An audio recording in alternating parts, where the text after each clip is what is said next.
Hello viewers and learners of the MEVE 001 Environmental Impact Assessment for Environmental Health module. We will discuss on the environmental impact assessment of mining projects. After reading and listening to this module, you will be able to explain the potential impacts of a mining project.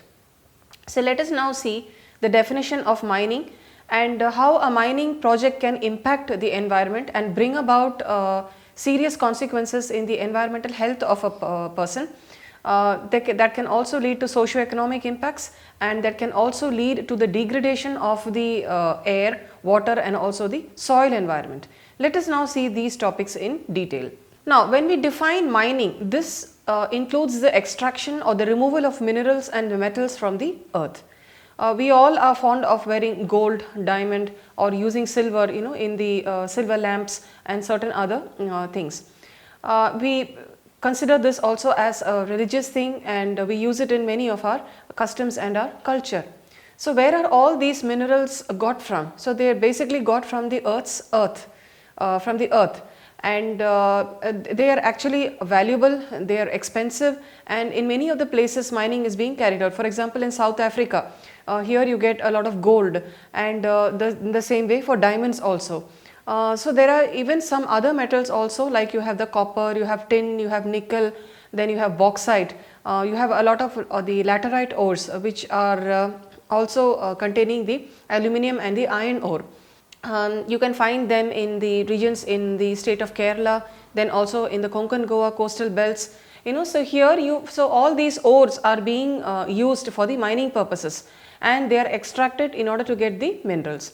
All these metals, they are used in various applications. For example, copper is used for the copper wiring in the houses, in the industries. Tin is again another source, that is also used in various things to be made. In the same way, nickel is also used in certain jewelry, and that also causes little rash and irritation to some people. Then nickel and cadmium, it is also used in batteries. The same way, lithium. In the same way, iron is also used in making of certain utensils. Then copper, you have the copper vessels. So all these things are of basic value, and human beings use them in their various even daily needs and the daily applications of their life. So minerals and metals are very valuable commodities, as we have seen some examples. So copper and tin, they are also used to make the pipe, then in cookware, in utensils, in decorative items. They are quite expensive these days. And the same way, gold, silver and diamond, they are used to make the jewelry items, and along with this, certain gemstones are also used. For example, the garnet, the opal and certain other valuable gemstones, these are also used. Even the coral is also used, and the coral reefs also are getting degraded because of getting them for the pearls from the oysters. All these involve the environmental degradation because the mining activities are involved in these same. Now in mining, there are large scale as well as the small scale mining operation. As the name indicates, large scale means they use, this is actually done by a company, and they employ several people over here, and they use huge bulldozers and excavators to extract the metal and the minerals from the soil. In order to amalgamate the extraction, certain chemicals are used. For example, they include the cyanide, then you have mercury, methyl mercury, they are all used, and the excess of this, and sometimes unintentionally also, these chemicals can enter the rivers, then the nearby streams, the bays, oceans, and cyanide and mercury especially, they are very toxic. Mercury is a toxic heavy metal, so that can cause irreversible damage both to the environment as well as to the human health. So this pollution will contaminate the living organisms within the body of the fishes, the body of the water, and ultimately the people who depend on fish for their main source of protein and their economic livelihoods will be lost. So that is the negative consequences of the mining activities. So generally the mining will affect the environment adversely, and it will also result in the deforestation, because when you have to do the mining on a certain area, normally you map out an area that in this place maybe I will get this metal or this thing, and the people come with the activities, their infrastructure, the bulldozers and so on. So first is they try to cut off and clear all the vegetation in that area, the trees in that area.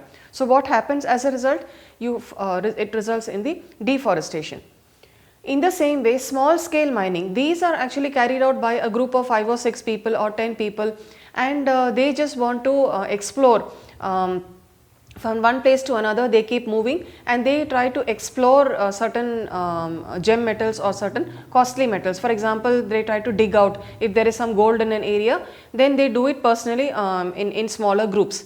But here again there are two types of dredging practices that are being used. The land dredging, here they use generators and they dig the large holes in the ground, and high pressure hose and pipes are used so that the gold bearing layer of the sand and the clay is used. The gold bearing slurry is then that will be pumped into a separate box or a container that will contain the gold particles, and the mine tailings that will flow into an abandoned mining pit or an adjacent forest also. Now, when this mining pit was filled with the water from the tailing, then that becomes stagnant water pools, and they will again be a breeding place for the mosquitoes, for the vector borne diseases and so on. And if there is any vegetation where there are any tribal occupations or the people and the communities are staying nearby, then they can get affected by these diseases that are coming from that tailings of the mining and those mining pits which are filled with the mine waters.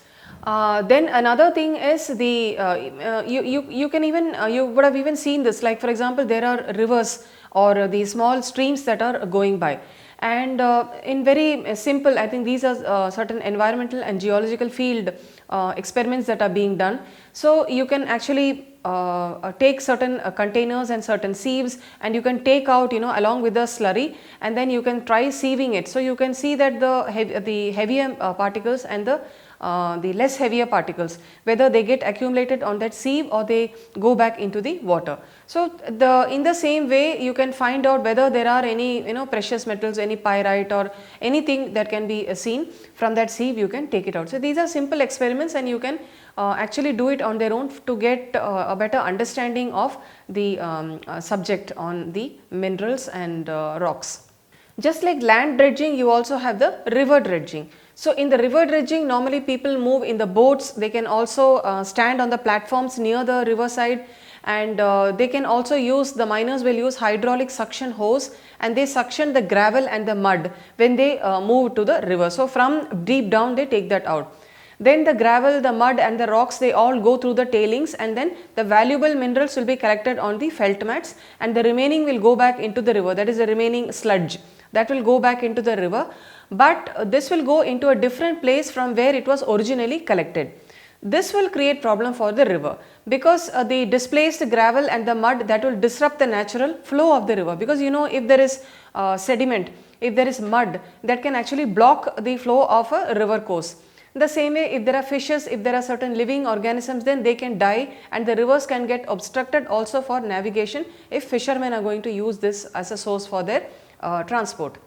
So the end result of all this, as a result of the mining on the environment, stripping, disruption, scarring of the large areas of the topsoil and all of the flora and the fauna, all this is lost to the mining activities. It involves the destruction of the agricultural land and polluted drinking and the fishing waters. In case of the underground mines, then land subsidence can also occur. Now, when you are digging up, actually you are digging up chemically reactive minerals, and that may be harmless when it is underground.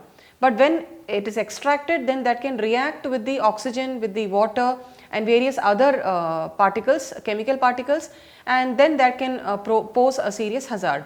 In the same way, extraction of sulfide ore, that will produce sulfuric acid and also metal ions. That is also known as the acid mine drainage. Okay, in many places you would have seen this problem of the acid mine drainage, and here the entire habitat can be lost to this problem, to destruction will occur, and the people who are residing also will have problems due to this environmental pollution. It also results in the adding of potentially toxic chemicals such as cyanide to the ore to extract the metal. So in the earlier part we have described that the cyanide, then other chemicals like mercury, methyl mercury, all this can be added in order to take out the mineral from the ore. So all this will actually increase the toxicity level of the waste.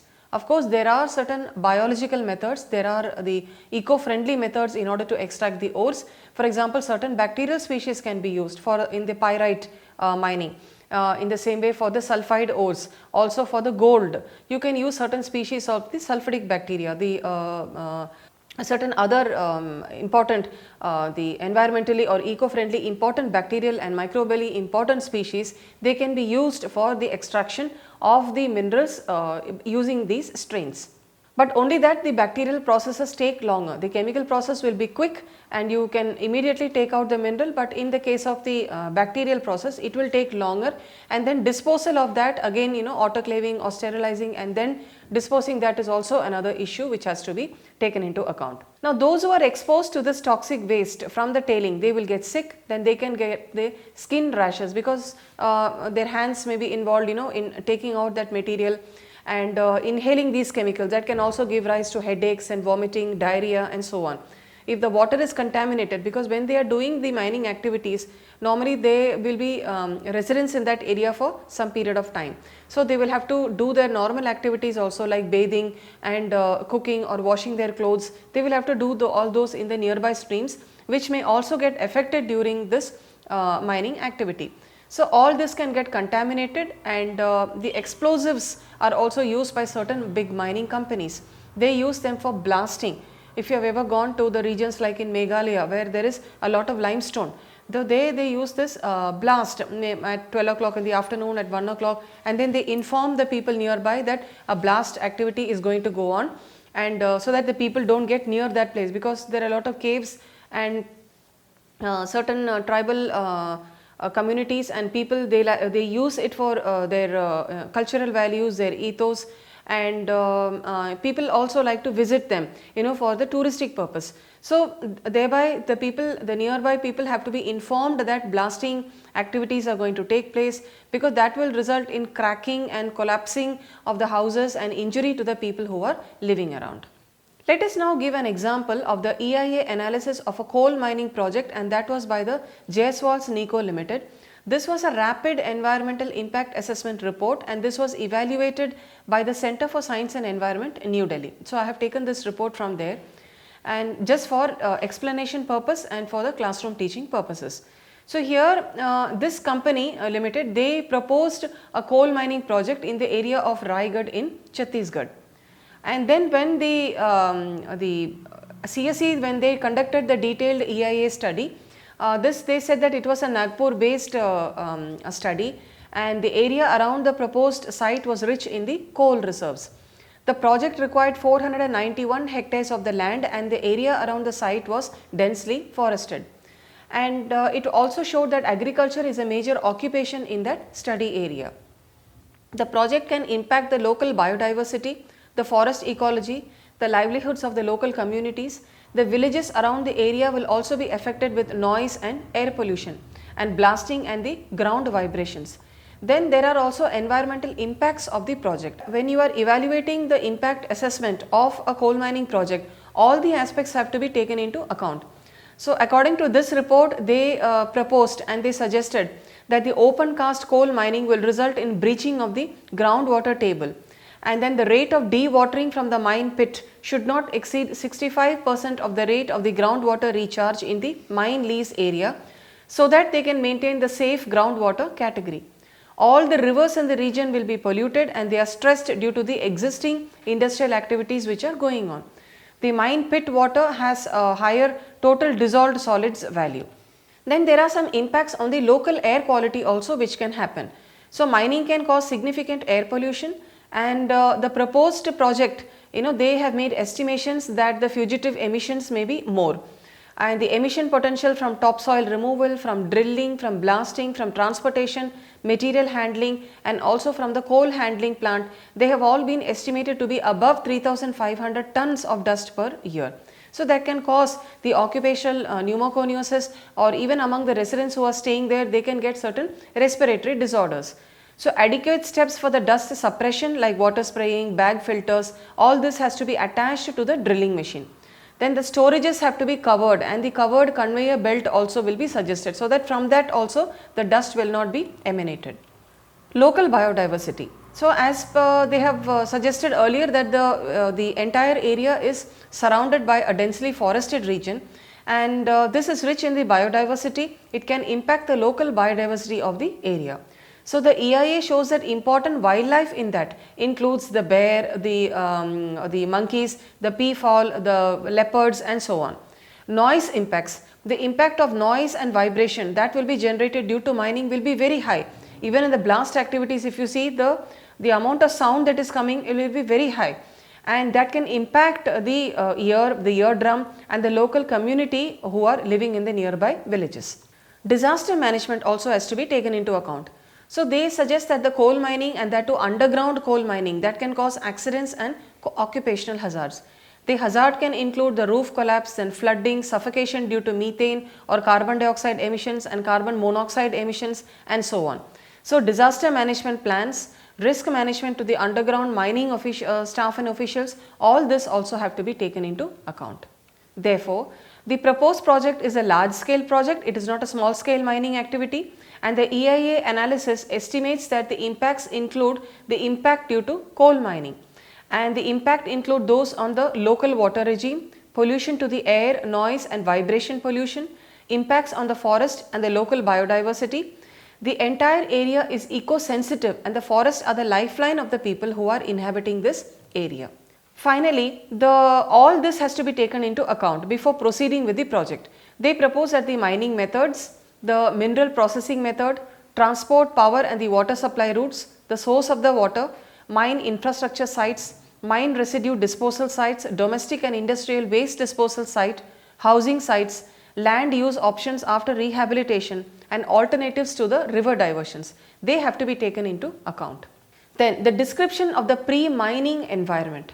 So before that also a baseline studies have to be conducted, and the regional geology of the project area needs to be studied well. For example, you need to know the geological structures, the formation, the mineralogical evaluation of those structures.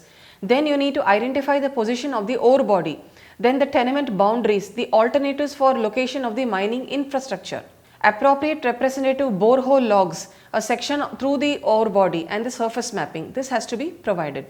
Then identify and characterize the overburden material that will be disturbed, because once they are disturbed, then that may affect the water quality. Then the presence of dikes, the sills, the falls, all that are extending beyond the property boundary. For this also the plans are required. Then the surface material and the bedrock characteristics of the developmental area. This also will be required. Further, you need to know the climate of that region. So the weather and the climate, the mean monthly and annual rainfall, the mean wind direction and speed, incidence of extreme weather conditions if they have occurred in the past, and if they are occurring presently, all these need to be noted down and they need to be observed. Then the topography. So here the topographic maps of the development area at an appropriate scale with the surface contours at an appropriate interval should be described, and they should describe the topographic patterns and landforms with regard to the elevation, the relief and also the other aspects. The soil type and whether the soil will be disturbed, also the soil profile, their fertility aspects, the erodibility, the depth, all this should be provided and they should be mapped according to a standard soil classification system. The dry land production potential and irrigation potential of the soils, that also should be described. Then a cross section of the mineralized area showing the soil profile from the surface to the mineralized zone, that also needs to be done. Pre-mining land capability. This will actually provide the inventories and evaluations of the land capabilities in the proposed area, and for example, you can classify them also into the categories like for agriculture, the forestry, the wildlife, then if there is fisheries, recreation, archaeological and cultural sites, etc. Then for all the land capabilities, we have to describe and document the area and location of the capacity classes to be disturbed by the project. This needs to be written down. Then you need to describe the ecology, that is the natural vegetation and the plant life within 2 km radius of the proposed area. Describe all the vegetation that is present over there, the dominant species, endangered or rare species which are endemic to that area. There are intruders or exotic species in that region. Then we need to illustrate and locate the document of the area, various vegetation types, the forest types also that can be disturbed by the project. Now that was about the plant and the tree morphology. Then we need to know about the animal life and these aspects. So we need to provide an inventory of the wildlife resources in that area, including species composition, distribution and abundance. Here again in wildlife you may have rare or endangered species, and then they may have certain special migration route and staging areas. So if the mine route also we need to follow that, whether in that route these wild animals can come. Then the habitat evaluation, the distribution, utilization and critical habitats, they need to be written down. The regional and local significance of population and the sensitivity to disturbance, whether these populations will be disturbed, are they eco-sensitive to these mining activities. Then the old and the current mining in the area, okay, whether anything has occurred in the past and the current mining in the area, the proposal needs to be evaluated. The surface water has to be indicated, whether there are any surface and groundwater routes, the water courses, the rivers, the streams, the dams, then the water rights in the affected area, and the position of the maximum flood line. For example, in the 50-year flood event, so you need to know whether any natural calamities also have occurred in the past and whether it is a flood prone area also.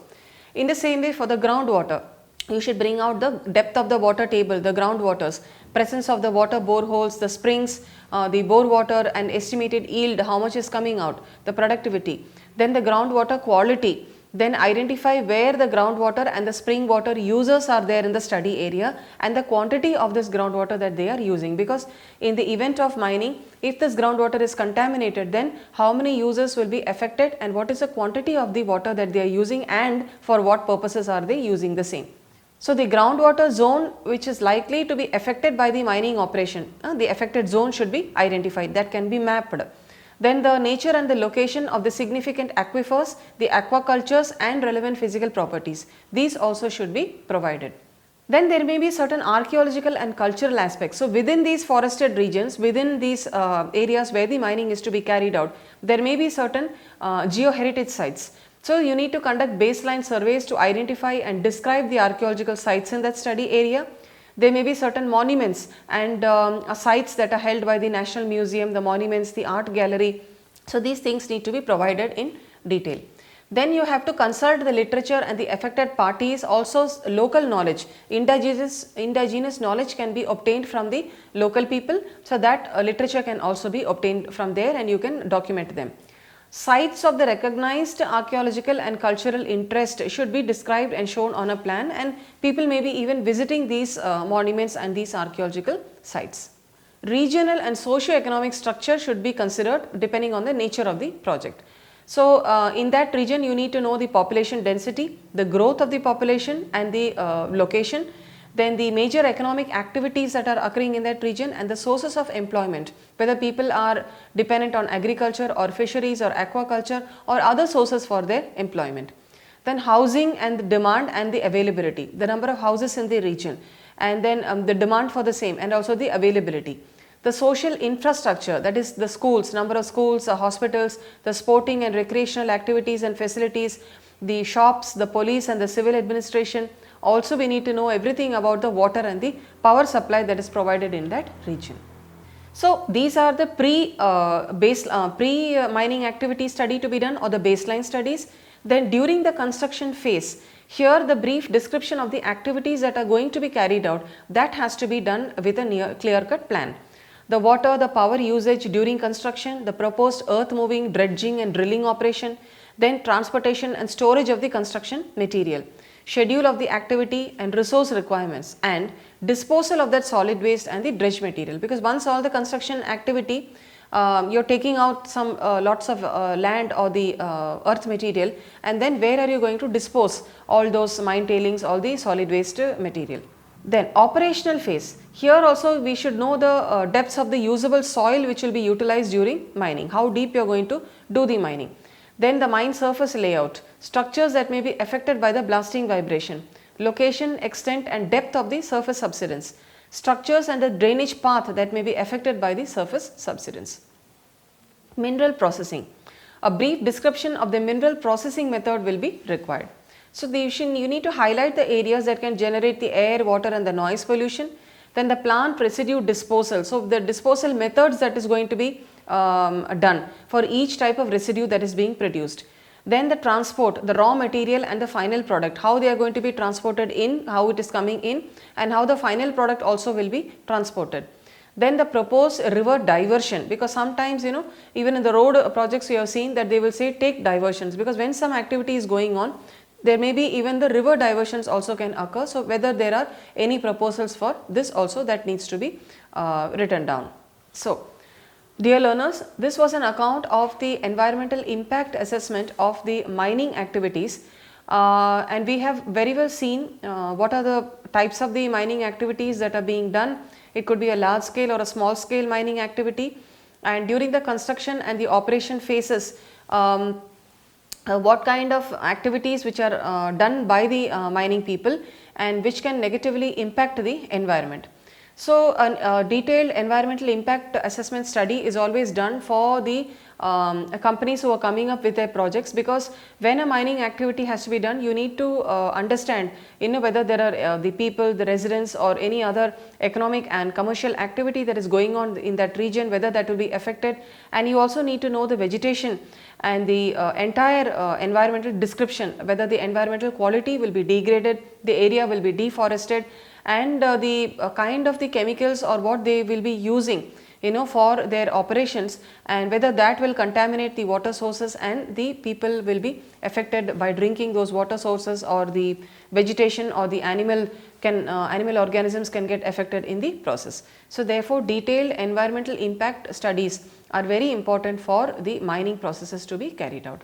I hope you have had a good understanding of the subject. Thank you for your patient listening.